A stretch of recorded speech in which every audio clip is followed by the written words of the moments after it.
I'm Jake Arthur, and a happy opening day and Sweet 16 day to you all.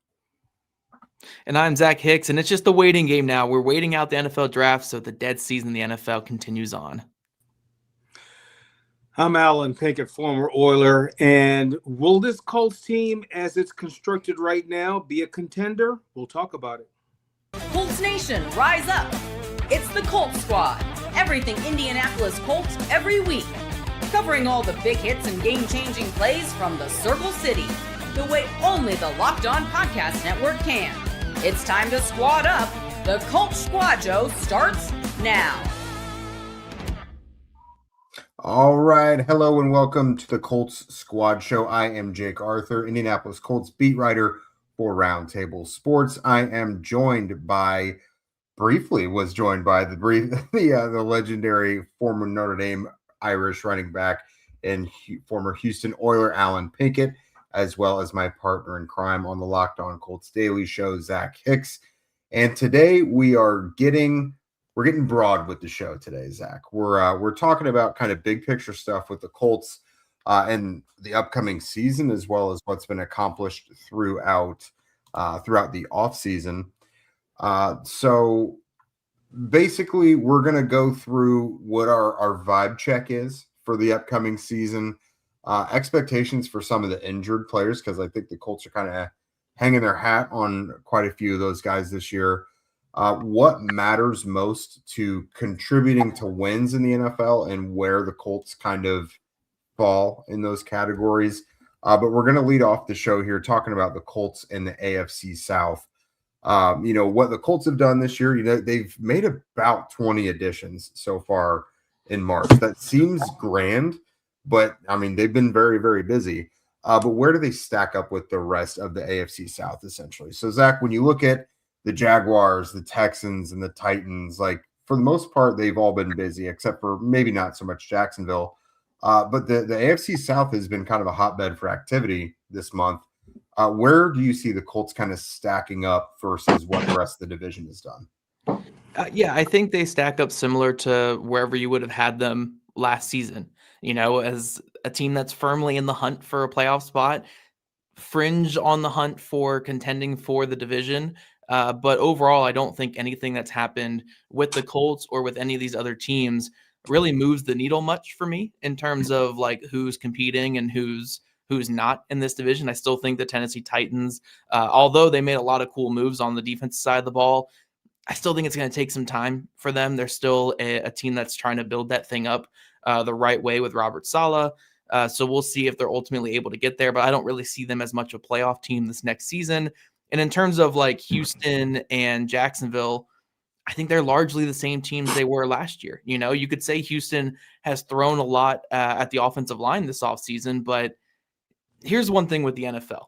If an offensive lineman is available in free agency, there's usually a reason why they're available in free agency, especially when, like, this isn't like a Will Fries situation, right, where Will Fries was just overpaid, a good player that was overpaid. These are aging players that were kind of paid a little bit more than what they are probably worth at this point in terms of Wyatt Teller and Braden Smith and getting them in there.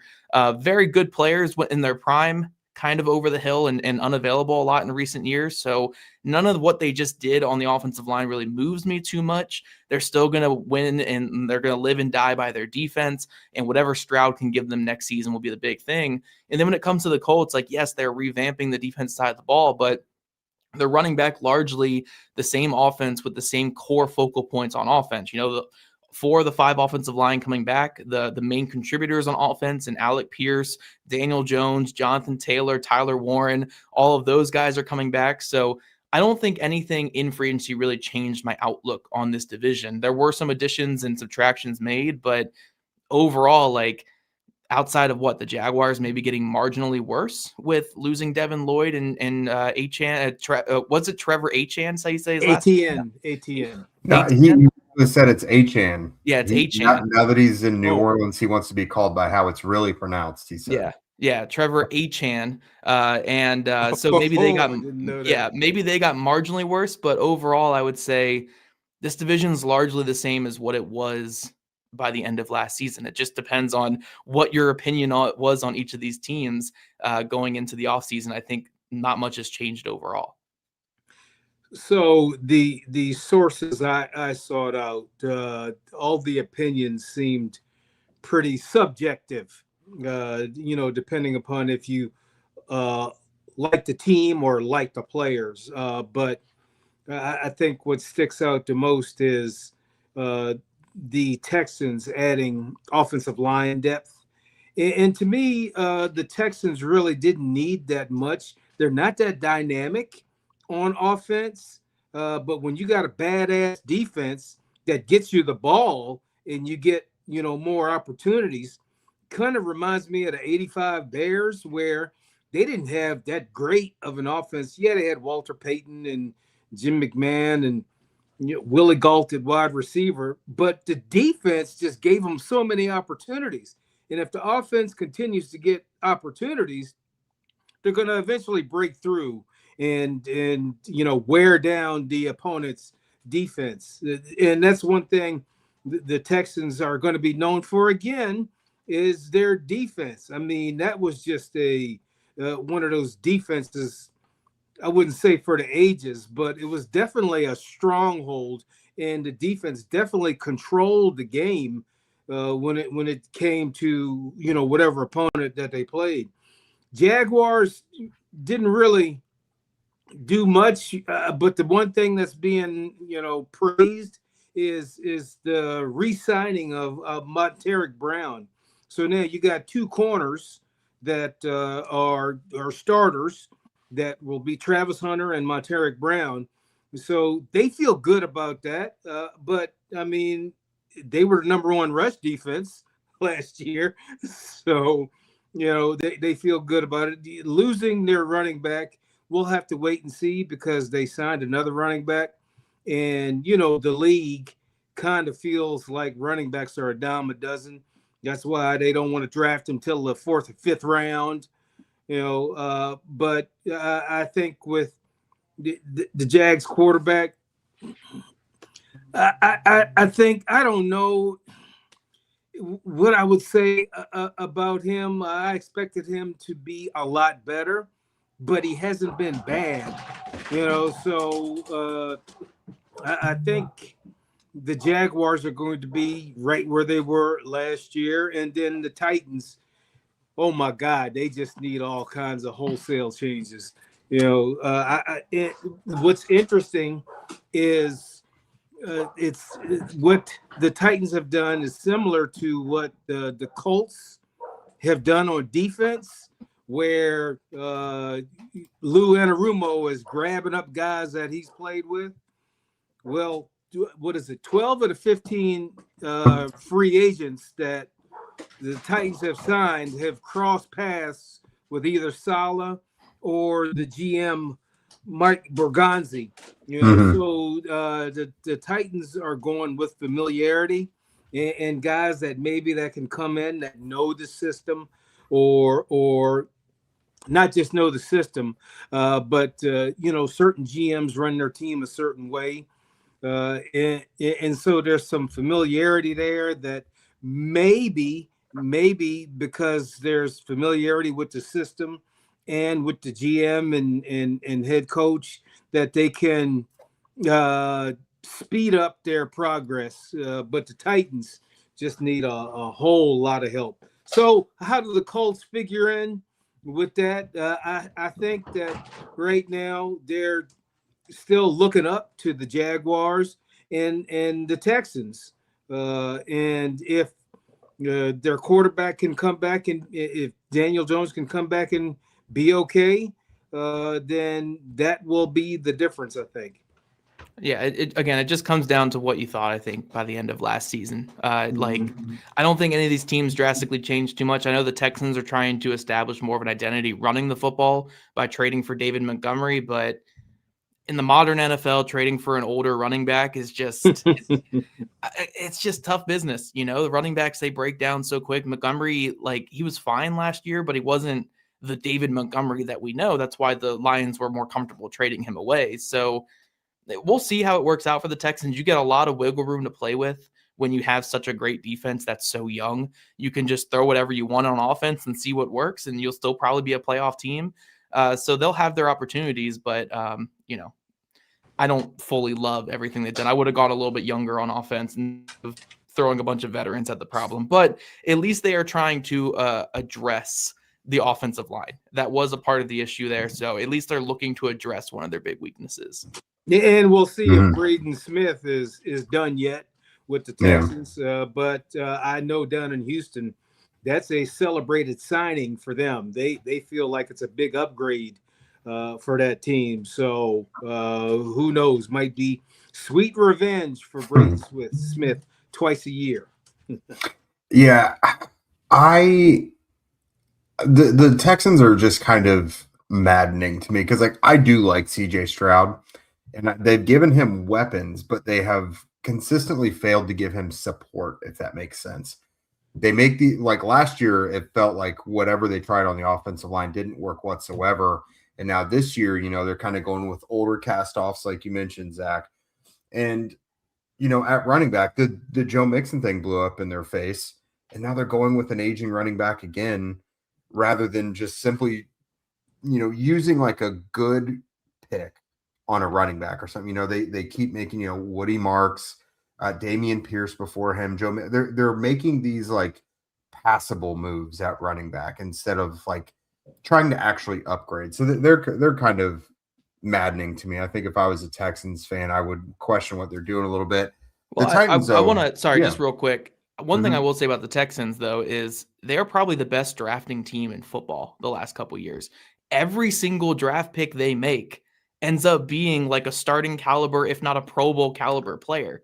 Defense, so especially. Yeah, defense, but even on offense, like Airsbury last year was a very good tackle for them that they brought in there. Both the receivers they drafted were very good wide receivers in their rookie seasons. Like they draft exceptionally well. So I understand, Jake, where it's like, draft a running back higher, but I will push back a little bit on them not supporting CJ Stroud, because if you have a GM who just doesn't miss in the draft, you're supporting everybody on your roster, especially the young quarterback. At some point, the young quarterback has to get it done, and he hasn't been able to get it done since his rookie season in the league. So honestly, just there's no excuses for him or for their offense not to be good enough next year, because I know defense is regressible from year to year, and you can't count on your defense being as good one year to the next, but there's no reason to expect a decline from that defense outside of injuries. So the offense just needs to be better for them this year. There's no excuses for their young quarterback. Yeah. I mean, if I'm being an apologist for him, which I am, I mean, not that he's been perfect, but like, I just don't see the clear plan of what they've been trying to do at offensive line. And it seems like what they tried to do last year obviously didn't work, and they were trying something totally like off the page again this year. I'm just like, this is just, it seems like this is not how teams actually rebuild offensive lines, and you're ruining what you had in this once offensive rookie of the year quarterback. And I think you just kind of have to be deliberate about it at this point.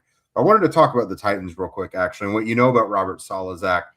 So last year, for most of the year, it was a three-man race in the AFC South with the Colts, Jags, and Texans, and the Titans just being the little brother, obviously. Sorry, Alan. So now, Alan, is this Texans or Titans that you are like have your allegiance to? No, it's Titans. He said it before. It's Titans. I have no allegiance to the Texans. When the Texans came in town, there were several former Oilers that wanted to help them out, and they were like, "We don't need your help." They wanted, but I understand they want to establish their own legacy, but they didn't want anything from the damn Oilers or past Oilers. So bump the Texans, and you know when they got payback when the Titans retired or put up on their Ring of Honor Bum Phillips in the Titans Ring of Honor. Then all of a sudden the Houston fans got mad because all those games Bum Phillips won was in Houston, but they don't want to honor Houston's past with the Oilers. The Houston's past with the Oilers has now transferred over to Nashville. That whole thing's odd. All right, Zach, real quick though. So how much longer are the Titans the little brothers though? Like if the Colts could count on any wins in a year, it's sweeping Tennessee and like fighting for everything else, it seems like, for the most part. So, I mean, the new coaching staff in here, they got rid of all the hair in the entire building. Everyone's bald now. They got a new defense. Like, what's your gauge on Tennessee now? Yeah, I mean, they're going for a new build right now. They hope that they have the young quarterback in place and they have the new coach coming in, and they're trying to go like this Patriots model of buying a defense with the young quarterback. And as long as the young quarterback makes the proper steps going into year 2, we can be as competitive as what the Patriots were last year. So we'll see how it all develops for them. I still think they're a little bit away. I don't expect Ward to make that big a jump as May did from year 1 to year 2. I just don't think they were similar prospects, or they had similar rookie seasons even. But I think they have the right ingredients in place. It just all comes down to what Ward looks like by the end of year 2 and how Saleh is able to get that defense going. So if all things go right for them, they can be as competitive as early as this next season. But I still think they're a little bit a ways away, not too far away, but they're going to be a competitive team. I will say one thing that's interesting is you have a couple different models that work, with a young quarterback. So the Patriots, they go get, former Patriot as defensive head coach with a young quarterback, and they make it to the Super Bowl. But you look at the Bears, where they chose an offensive-minded coach in Ben Johnson to work with Caleb Williams, and they made it just about, well, it wasn't all the way to the championship game, but they went deeper in the playoffs, and they made a hell of a turnaround too. So I guess it's two schools of thought. There's two ways, to make this thing work. I just don't know which one really translate into success. And so we'll see if the Titans model, where the Vrabel type of model works for them. Coming up next, what gets you wins in the NFL, and do the Colts have it? Here in just a moment. What if sports were traded like markets? Now you could post your sports IQ to work in real time with Robinhood prediction markets. It's not you against the house. It's you participating in a live market. You could buy or sell your positions live all game long. Use your sports knowledge in the moments that matter. Robinhood prediction markets changes the game. It's people moving the action so that when the momentum shifts, you can move with it. I always knew the game, but I never really had a dynamic way to apply that knowledge. But now I can actually take part live in a market powered by people. You're no longer just a spectator. Play by play, you decide. Trade every play with Robinhood. Now available across the U.S. Download the Robinhood app now to begin. Futures and cleared swaps trade involves significant risk and is not appropriate for everyone. Event contracts are offered by Robinhood Derivatives LLC, a registered futures commission, merchant, and swap firm.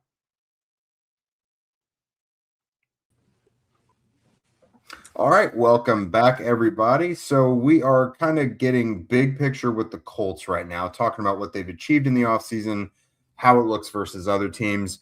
But right now we're going to talk about, in the NFL right now, what wins. There are some things that are classic. They travel, they get you wins almost no matter what if you have that strength. And just I guess we could talk about trends first if we want to, but just in general, Al, we'll start with you, obviously, as the former player here. But when you think about what wins in the NFL, like if you have this strength, you're going to win more times than not. What is it? And do the Colts have it? Do they still what do they need to achieve to get to that point? Yeah, good question. You know how you heard me say in terms of what games you need to win. You need to win your first game. Then you need to focus on winning your home games. And then you want to win your divisional games. And if you do all that, and you just want a shot of being in the playoffs, because hopefully you can catch fire in the playoffs. But I think what wins the most is being able to create mismatches with the teams in your division. Being able to dominate your division is the easiest way to get in the playoffs, so then you can assert that dominance on other teams that have other systems. You may not match up with them well, but by that time, if you've won your division, you got enough confidence to where you don't care what kind of team you face.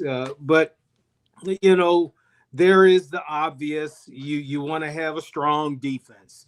And number two, you want to have a damn good quarterback. Those seem to be the winning formulas. Now, how do the Colts match up against the other teams? If the Colts if it can beat the Colts from the first 10 games of the year last year, I feel pretty good. But if there's injuries with any of those frontline people, we saw what happened. So I think the Colts is so quarterback dependent, but I think the matchups they have against the opponents in the AFC South are good when you can have a timing offense where Daniel Jones can get the ball out fast. Because what do we know about the Jaguars and the Texans? They will be in that backfield in a hurry. So the only way you can really capitalize on that is getting the ball out quick. And Daniel Jones was the only one who was able to get the ball out quick. So to me, if you've got that Colts team from the beginning of last year, I feel good about what the Colts can do. But if you can't pick up the blitz against these teams, then you'll be, hanging out with the Titans. That's true. I want to shout out 2 commenters right here for taking all of my points here. First one, best way is to stay healthy. It's the number one way to be good in the NFL. It's the tried and true method. The most important way, the biggest correlation that we see in the NFL between good teams and bad teams is who's the healthiest. It's kind of dumb luck with there. But aside from just the dumb luck of being healthy and not healthy, coaching, talent at quarterback, I'll actually adjust talent at quarterback a little bit to be quarterback that fits what the coaching staff is trying to do.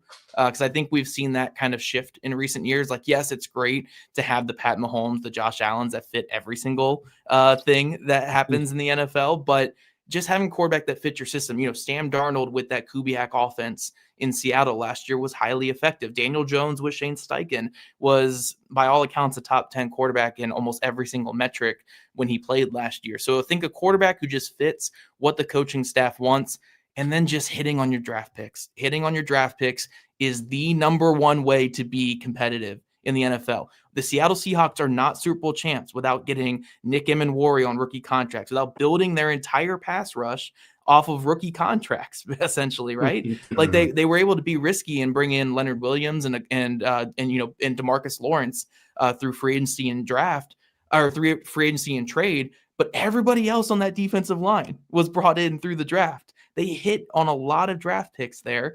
Jackson Smith and Jigba on the offense side of the football, building that entire offensive line through the draft, right? We look at teams in the Colts division, right? The Houston Texans have built that entire roster through the draft because they've been drafting at such a high level. So in terms of, do the Colts have these ingredients? I think that they have the combination you're looking for with coaching and the quarterback fitting what the coaching staff wants on offense. We saw that early last year. And no, I'm not in that camp where I think it was a fluke, because they did it against 4 top 10 defenses in that stretch as well. They looked good against 3 of them. I mean, in the Rams game, the one they looked bad against, they almost won that game too. So I do think they have those 2 things. But do they have enough good players on rookie contracts? And can they stay healthy? I don't know about those last 2, because the Colts have not shown they can stay healthy in any season since I've covered this team. And then in terms of good players on rookie contracts, it's up to those guys to step up. There was good showings from Tanner Bordellini and Mac and Salves. I think Latu took some steps last year, but there's got to be more. There's got to be some from Justin Wally. We got to see more from What Hunter Wohler is going to have a bit of a role here. Can they get anything out of Jalen Carlisle this season? JT Tuimoloau, can they get something out of him on his rookie contract this next year? Adetomiwa Adebawore is about on his last season of his rookie contract. Can they continue to get that surplus value of good players on a rookie contract? That is absolutely vital for this Colts team. So shout out to our commenters for giving me my script there. But I think the Colts have some of the ingredients, but can they stay healthy and can they hit on their draft picks? That's going to be the biggest part going forward. And I will say they did hit on Tyler Warren. Absolutely. Yeah. So, I mean, that was a very good pick. And that just shows you how valuable first round picks are to an NFL team. Yeah, I think the health, I mean, we can't guarantee guys are going to remain healthy once they get back healthy, but some of the guys they are counting on, like Daniel Jones, just rematching him with Shane Steichen and the guys around them, I think that will kind of take care of itself. But then when I look at what they really are missing compared to like what other successful teams have, I just look at that pass rush and I'm like, you know, you watch a playoff game with at least one really good team in it, and you're like, they got to the quarterback on third down consistently, or like they disrupted the other quarterback consistently. The Colts in those big games can have ones where they don't even get a hit on the quarterback, you know? So I think you almost have to be obnoxious about addressing the pass rush if possible. I mean, it's a little late in the game at this point, but that doesn't mean they can't address it some more. I don't know like how much more effective it's going to be. But the mention of the high draft picks as well, which is going to have to mean that Sauce Gardner this year is a big deal. I do think if Lou Anarumo gets his guys that could play man coverage, it is going to open up a lot of other things. Like there's so many layers to just the fact of like these corners need to stay healthy. It's trickle down economics for this defense. You know what I mean? Just to put it that way. So no, I think for the Colts, be obnoxious about addressing the pass rush the rest of the way through if you can. And then, my God, if anyone can stay healthy, let's make it these corners, you know? Well, and the quarterback too, right? Well, of course. that's number one. That's already happened though. So it's like, you know, what can you do if it happens again? But yeah. No, health is just going to be vital. Got to stay healthy. Yeah, health is going to be absolutely vital, but I do think, like you said, just adding to that pass rush room will be big as well, because even though the Colts were among the league leaders in blitz percentage last year and 6-man pressure percentage and man coverage while blitzing, all of those things, right? Like those things that we love looking at blitz percentage. It's fun. But every defensive coordinator in the history of the NFL would tell you that they would rather not blitz. They'd rather be in a Houston situation, right? Where last year the Texans never had to blitz because they had two superstars rushing off the edge, right? You never have to blitz when you have Danielle Hunter and Will Anderson. Now the Colts don't have the easy answer of, you know, getting a top 3 pick to get Will Anderson and also having Danielle Hunter want to take a hometown discount to come to your squad. So it is hard to get 2 players of that caliber on your team. But all that to say, if you can win with 4, that makes life so much easier as a defense. So while Lou Anarumo did show a lot of blitzing last year, and I think he's going to do more of it this next season, having Laiatu Latu emerge as like a true bucket getter, a guy who can win on the line and get sacks, that would be so much more valuable than anything else they can get from players. So I completely agree. And he kind of falls in with that rookie contract surplus value. Still in his rookie contract. If he can give them even more value on that rookie contract, the Colts will be much better for it.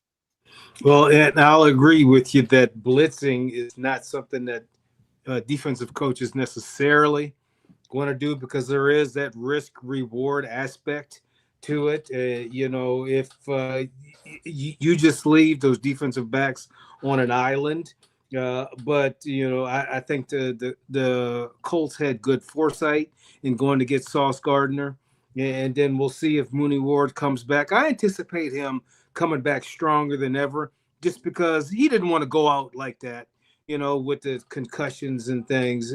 I expect him to come back, you know, with a big chip on his shoulder, wanting to prove that, you know, he's worthy of the money that he's being paid.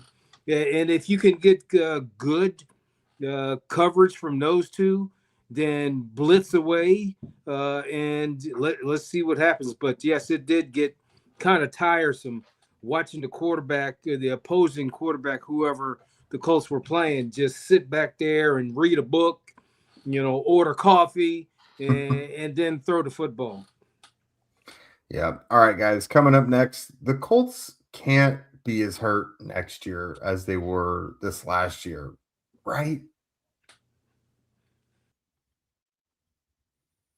This time of year, all you want is something warm, easy, and satisfying to eat. And that's why Home Chef has become such a go-to. It takes the stress out of dinner and it makes it simple to actually enjoy cooking again. Home Chef makes cooking easy with fresh, pre-portioned ingredients, simple recipes, and meals that just taste great. Meals are quick, from 30-minute recipes to oven-ready options when you don't want to think at all. They got tons of variety, over 30 meals each week to choose from, so it never feels repetitive. For a limited time, Home Chef is offering our listeners 50% off and free shipping for your first box, plus free dessert for life. Just go to homechef.com/lockedonnfl. That's homechef.com/lockedonnfl for 50% off of your first box and free dessert for life. Must be an active subscriber to receive free dessert. All right, welcome back, everybody. Welcome back, Purdue fans, and congratulations on another Elite Eight. Congratulations to Derek, who is out in San Jose right now. He works for Purdue, so he is out with them at the moment. That's why he's not here. So you guys are riding a real high, which we're going to bring you back down to earth because we're talking about Indianapolis Colts football here. So we briefly talked about guys coming back from injury, and it's not just Daniel Jones this year. So let me just run through a list of guys who missed kind of significant time last year and what we expect from some of these guys and what their impact can bring back to this team. So obviously Daniel Jones, DeForest Buckner was on IR twice with the neck injury. Ultimately, that ended his season. Sauce Gardner missed really most of the time since joining the Colts with a calf. Mooney Ward, concussions, IR twice as well, I think. Justin Wally tore his ACL over the summer. Hunter Wohler, Liz Frank in the summer. Now, on the surface, those were rookies. We don't know how they would have done. But the Colts continue to tell us those guys would have been significant contributors. Spencer Schrader, their kicker, after 5 games, he had just won AFC Special Teams Player of the Month and then blows his knee out the next game. And then Jalen Carlisle, who they hedged their bets on him being there all offseason, and then suddenly he factored in like 0% at all to the plan throughout the year. So hopefully if that guy can stay healthy, then he could bring them something. I mean, we'll see if Lou Anarumo likes the look of a healthy Jalen Carlisle going into training camp. We'll see. But Zach, that's a lot of guys coming back, a lot of guys who are counted on to be significant contributors. So what are your expectations for some of them, and how big of a boost can those guys be? Yeah, I mean, the expectation needs to be high for a lot of these guys because they're getting paid big money, right? The expectation needs to be in line with what the money is for them, right? So DeForest Buckner, while you want to have that grace of being like, yes, he's coming off a neck injury and he's in his 30s. It's not the greatest combination in football. This is a guy getting paid well over $20 million per year to rush the quarterback. Like there needs to be production there. In the NFL, like, again, it's a business at the end of the day. You can feel for a guy and say, like, it's unfortunate what's happening, but if you're going to play, you're going to decide to play and make that money. There needs to be production with it. So, I mean, Buckner and Mooney Ward, I think, are the two big ones where it's like, I don't really know what to think of them coming into this next season because, I mean, especially with Buckner, again, a major neck injury last year, tried to come back for one game. It didn't feel right. And then he had surgery on it to get it fixed up. Who knows what he looks like? Because one thing we all know about our bodies, and Alan, as a player, you can probably test this even more. As we get older, it doesn't get easier to get back on the field, especially after major surgeries, right? Sometimes you can chalk up injuries to saying like, oh, that was bad luck that year. I got a couple of nicks and bruises here, this minor break here or something, and it just wasn't my year.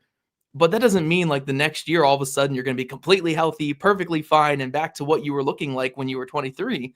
Like your body wears with age. That's something we all know, obviously, but it's concerning when players who are like at around 30 years old or into their 30s are dealing with these major injuries like Mooney Ward and DeForest Buckner. So I want to be optimistic. I want to say that these guys can be worth what they're getting paid this next season.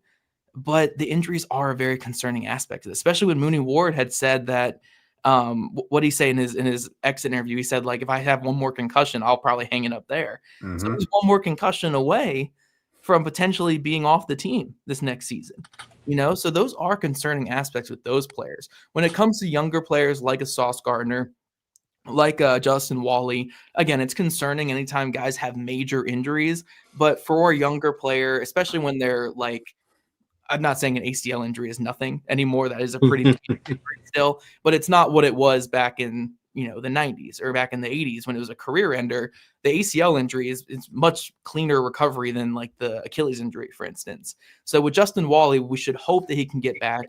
With Sauce Gardner, I don't even think he had surgery or anything on. I think it was just that calf strain, so some torn ligaments in there, and he'll be able to recover that with time. So those guys should be okay. Hopefully, again, time wears on the body, so it is concerning every time. But the two big concerns are DeForest Buckner and Mooney Ward. If the Colts can get anything somewhat near what their contracts are, I would call that a major win. If they can be 80% of what we need them to be, I'll call that a major win, because I'm very concerned about the health of those two players. And those two players are eating up a lot of cap space. Like, you need them to be what you're paying them to be. So it's a really tough situation the Colts are in, but it's the nature of giving out big contracts to players. Players don't always maintain full health throughout their career. So you have to just kind of roll with it. And I hope more than anyone else that they're able to, get back to where they were and give the Colts at least one more great season. Well, I'm probably going to sound like an echo, so I'll go a different direction and agree with you in terms of the longer you stay in the league, the longer it takes to get over a lot of the nicks and bruises and things you get in the game. I remember as a rookie, of course, I didn't play that much as a rookie, but shoot, I was full strength. After a Sunday game, I was full strength on Wednesday. By my 6th year in the league, I didn't feel good or ready to play until Friday in the week after a Sunday game. So yeah, it does wear on you, and that's why the weight training and now all the addition of nutrition, hydration, diet. What's that little ring you wear that makes sure it monitors your sleep? All those things now come into play to achieve peak performance when you were there. I know when I was in college, we didn't have the best nutrition at all. In fact, we ate the same food as the students ate. We just got more of it. I mean, every I guess Wednesday we would get a steak, and I wouldn't give that steak to my dog. That's how sorry that steak was. At Notre Dame? Yeah, at Notre Dame. Well, for home games, when we went on the road, we stayed at the finest hotel. I mean, we put a show on. I had cable TV. We stayed in the best hotels. I mean, they would put out a spread for us. At home, I wouldn't even eat the meal they served us the night before. I'd go over to Wendy's and get a double cheese with everything. But now that I've gotten older, I wish that we had more advances in nutrition to where I could have, been even better, because I would have been supplemented with the right vitamins, minerals, things that I needed. But I think I did all right. I think, your mind is your biggest muscle when you're playing.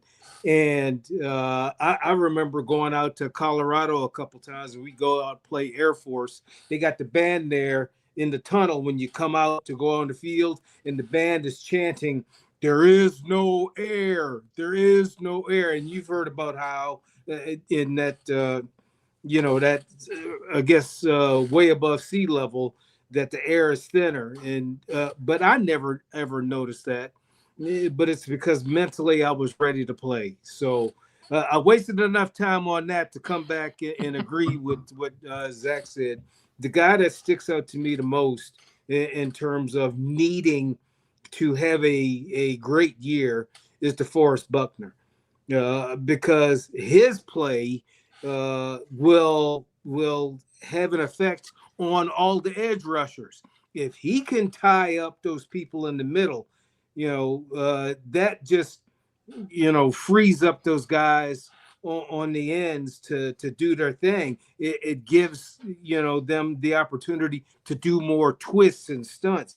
As long as DeForest Buckner can be that force in the middle, not to mention being a run stopper, because I think the Colts were decent against the run, but after he was out of there, I feel like they got gashed a lot on the run defense. But I do have to go back to those defensive backs in Anarumo's system.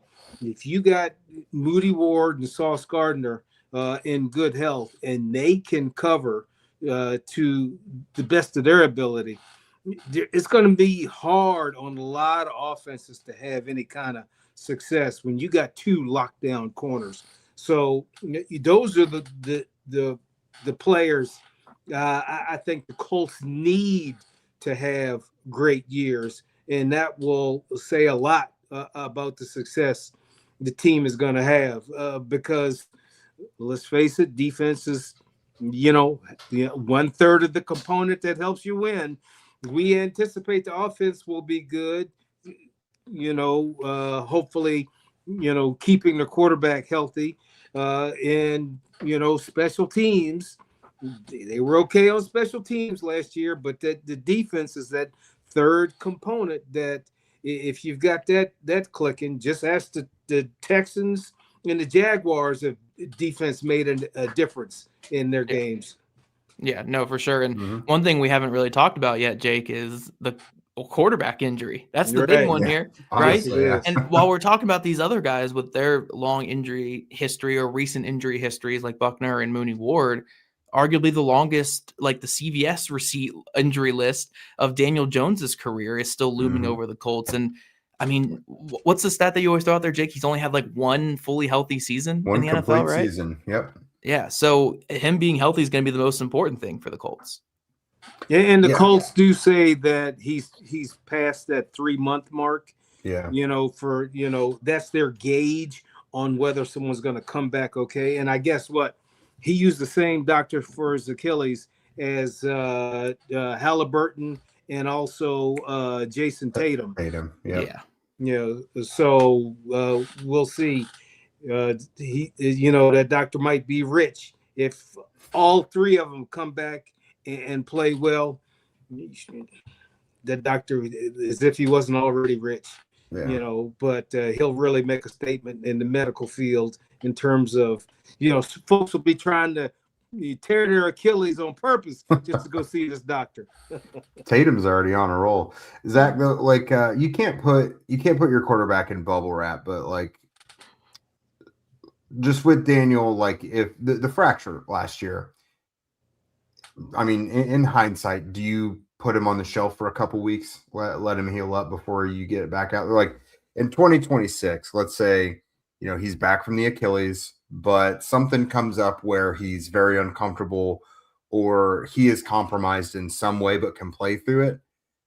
Do you sit him for a week or two until whatever this is heals up? This is all hypothetical, but like knowing what we know now, even though he already had the history of injuries, this obviously derailed everything last year. Like, do you kind of be more cautious with him this year? It depends what the injury is. If you know it can get better within a week, then sure, you sit him for a week. But the thing with the fibula last year is that wasn't going to be a 1-week thing. That was going to last the rest of the season.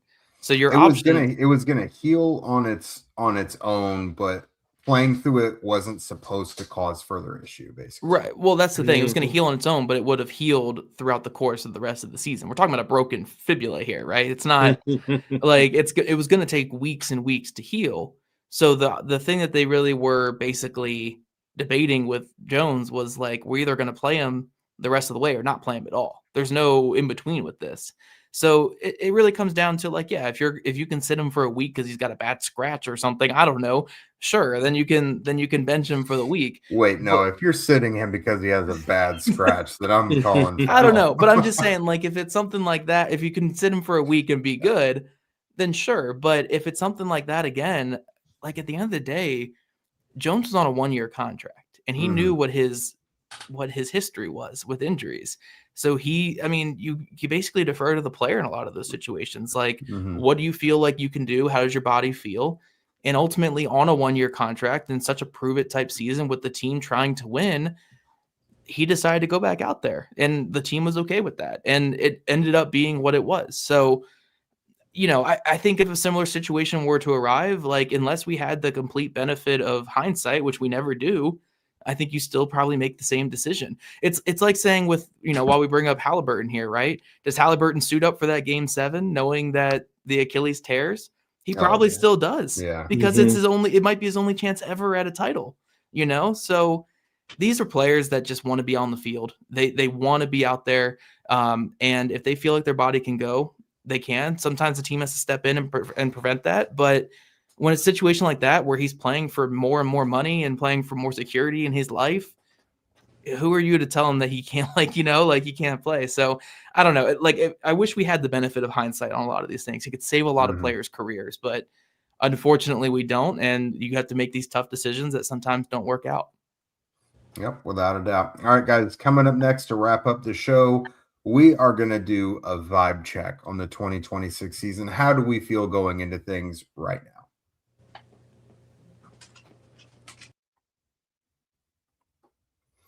Welcome to the 5-hour energy flavor draft with 18 different flavors to choose from, including new options like confetti craze, fruity rainbow, or cotton candy. There is something for everybody. The board is set, the flavors are ready, and I've got my number 1 pick for the 5-hour energy flavor draft. That's right, we're going with confetti craze. It's got a delicious blend of rich and buttery, freshly baked confetti cake, smooth vanilla frosting, and a sprinkle of sweetness in every sip. It's got sweet birthday cake inspired flavor with notes of vanilla frosting and sugary sprinkles, a smooth dessert-like taste profile, and then, of course, a rich, indulgent sweetness from start to finish. Another one I've mentioned to you guys, Fruity Rainbow. That's a good one. I think it's a contender. Reminds me a lot of Runts, that candy from back in the day. But whatever flavor you choose, it's going to be guilt-free because 5-hour energy shots gives you a boost with 0 sugar. So find your new favorite flavor of 5-hour energy shots now available online at 5hourenergy.com or on Amazon. All right, welcome back to the show, everybody. It is officially time for a vibe check. So we've taken this very broad look at the Colts offseason so far. It's not done. Obviously, we're 4 weeks away from the draft. There's still plenty of stuff that can go on in free agency, especially in, after the draft, whatever you miss out on in the draft that you hope to accomplish but maybe didn't. There's still some free agents out there for that. It may not look how you want it to, but there are options. So with all that said, and there still being some potential for playmakers to be picked up, what's your optimism level right now for this team in 2026, Zach? Probably the same as where it was by the end of last season, where, we are still dealing with a lot of question marks on this roster, right? The injury at the quarterback position, the injuries to Buckner and Mooney Ward, even some of the younger players like Wally and Sauce Gardner having his season derailed with an injury last year, Wohler, if you want to factor him in there. So there are a lot of question marks with this team.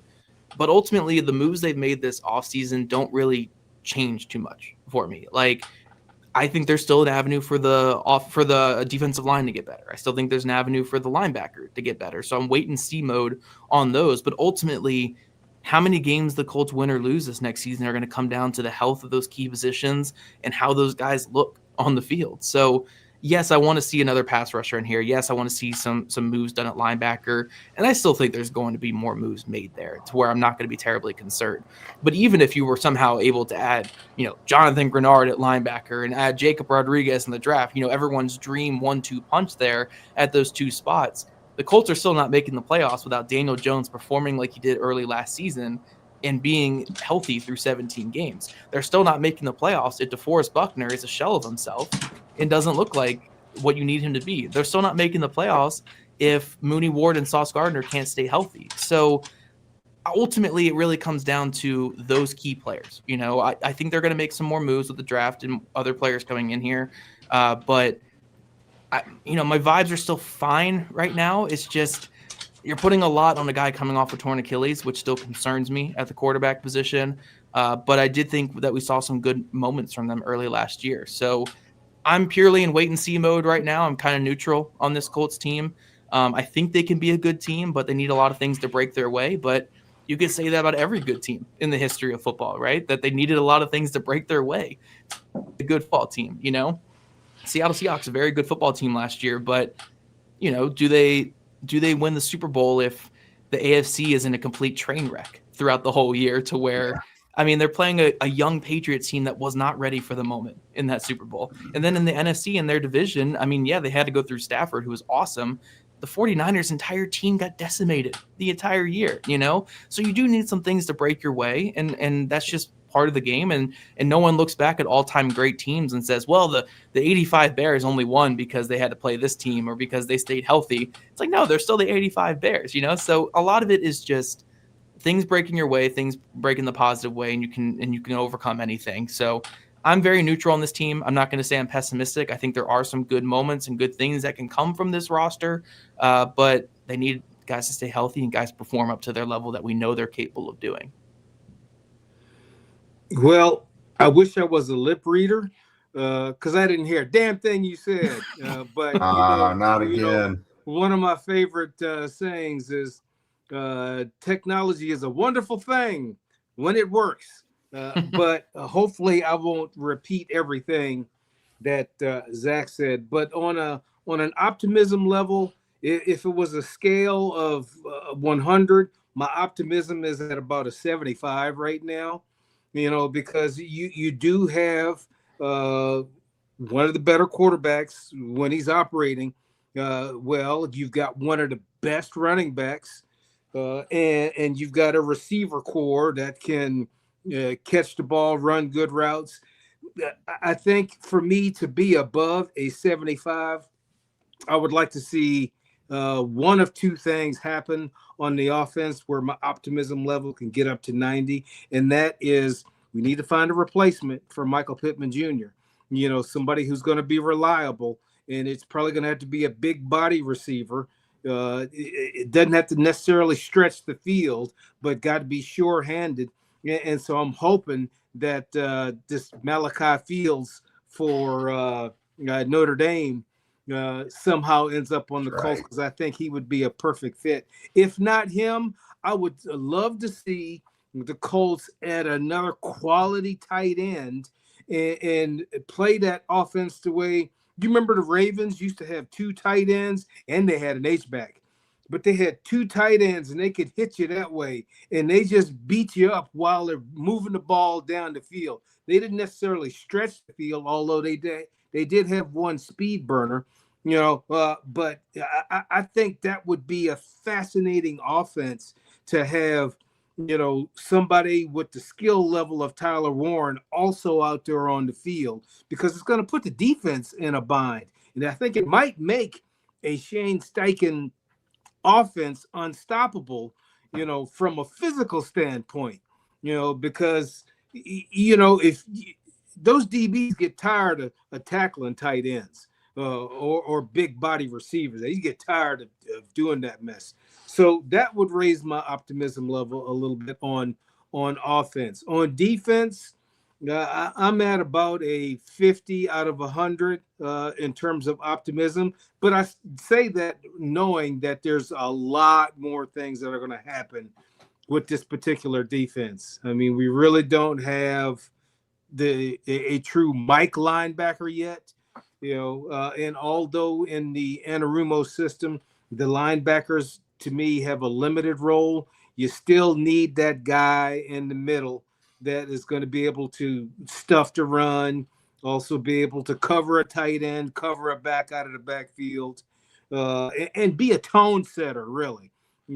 Someone who is like the hype guy for a band. You need that middle linebacker to be that guy. And, maybe lo and behold, JTT will look like the player he did when he was at Ohio State. And I'm anticipating Latu with this being this will be his third year or second? His third year. I sort of think about, myself and the progression I was able to make, where I was learning my first 2 years. And then that third year, I really felt like I became a pro, in all the different areas of having to be a pro, how to practice, how to study, and knowing that the way you make your money is making plays. So how to, pick your spots to make plays and make impact plays, because by the third year, you realize that you like the lifestyle that you're living. And the only way to maintain that lifestyle is to make plays, so you become an expert in making plays. So defense still has a lot. I am real excited. I guess my optimism level in the defensive backfield, it probably sits at a 85 out of 100 because of the two guys you got back there, Sauce Gardner and Mooney Ward. But, if we can have them at full strength, my optimism is going to shoot through the roof. But right now, I would say at a 50 just because there's questions. But it's way too early for me to be projecting how this defense is going to be. Yeah, I'm not entirely moved one way or the other. I do think they've probably taken a little bit of a step back as a team right now, just because I don't think they've replaced enough of what they've lost. They've replaced some guys one for one, but others that needed to be replaced, they haven't. But that will come. I'm just curious to see what it looks like, what type of player they fill that with. So, knowing that those guys will be replaced, right now, I think it's very reliant on some of those guys that are going to come back and be healthy. I'm not optimistic about the pass rush right now. However, if Buckner can come back and be 60% of what he was, and then Gardner and Ward are healthy, then I think that makes the pass rush look a lot better because guys have more time to get to the quarterback, and then you have an interior push that you just didn't really have last year because of Buckner. So if those guys are healthy and contributing how you hope they do, realistically understanding, at least from Buckner's point of view, that Buckner is not probably going to be an all-pro this year like he always has been before. But if he's productive, then I feel a lot better about it. But as long as the draft isn't just full of guys who can't contribute in year one, like we've unfortunately seen so often before, as long as you get some contributions from this draft class, and some of these guys who were banged up last year can come back and be more than half of what they were before at their best, then I think you're in a better spot. Because again, some of they're going to replace Zaire Franklin eventually. I'm eager to see what they're going to do about Kwity Paye's spot. I hope they don't just bite the bullet and be like, well, we added Arden Key. That was our guy all along. I hope that's not, the case. But, I mean, we know this team, and we know if they lose out on someone, they will kind of go with their tail tucked between their legs a little bit. But I have confidence they'll replace most of these guys. So right now, I mean, I think they should be competing for a playoff spot again by week 18. But I'm not ready to say that they will or should get in. I think they will be still competing at the end of the year. But that's been the case the last couple of years, Right now, I think they're still fighting to be around 500. Maybe it swings the other way and they're 9-8 instead of 8-9. But They have some big things to accomplish over this next month. Yeah, one more thing I'll throw in here before we get out of here. A lot of what's going to happen this next season is going to come down to the performance of the 2025 and 2026 draft classes. You know, how the 2025 class looks going into their year 2, what they can get out of Tyler Warren, but not just Tyler Warren, JT Tuimoloau, Jalen Travis, you know, these guys, Justin Wally, Hunter Wohler. Can those guys either improve upon what they did last year or just get on the field in general this next season? And then what they get out of their upcoming rookie class, because that's going to be a big boost that they can get. I know they don't have a premium pick in the first round. The earliest pick is in round 2, but they still need some guys to come in here and be contributors right away. So Chris Ballard and his scouts, this is probably the most important draft of his career. Like, they need a home run draft. They need to get guys in here who can play and contribute from day one. One guy that's not off the hook yet either is DJ Giddens. Like, if he could take some sort of jump and add a dynamic element to this running game and be a true complement to Jonathan Taylor, then that makes defenses have to be on their toes the entire game. Not, you know, they can't just take this breather once Jonathan Taylor takes a series off or something. You have this guy that could come in and be a serious threat against them. So that's another guy who we've kind of stopped talking about just because he provided nothing last year. But if he could provide something, I think that could be a big deal for the offense. He's got to block. He's got to block, man. Yeah, that's the play most more important special thing. teams. He has to block. He has to play special teams. That's right. Yeah. All right, guys. So as you know, eventually we will get more optimistic about this stuff. You know, the next topics we cover, we might be a little more rosy. But we wanted to take a kind of a big look at things today. So again, thank you guys for joining us again late tonight. Purdue fans, congratulations again. Remember, guys, if you don't already, follow Locked On Colts on social media. Also, be sure to subscribe on YouTube and wherever you listen to podcasts. And be a friend. Tell a friend. Have someone subscribe here. We would love your ratings and reviews as well. That helps boost the show up the charts. And with that, you guys have a great night, and we will see you for our regular daily show tomorrow.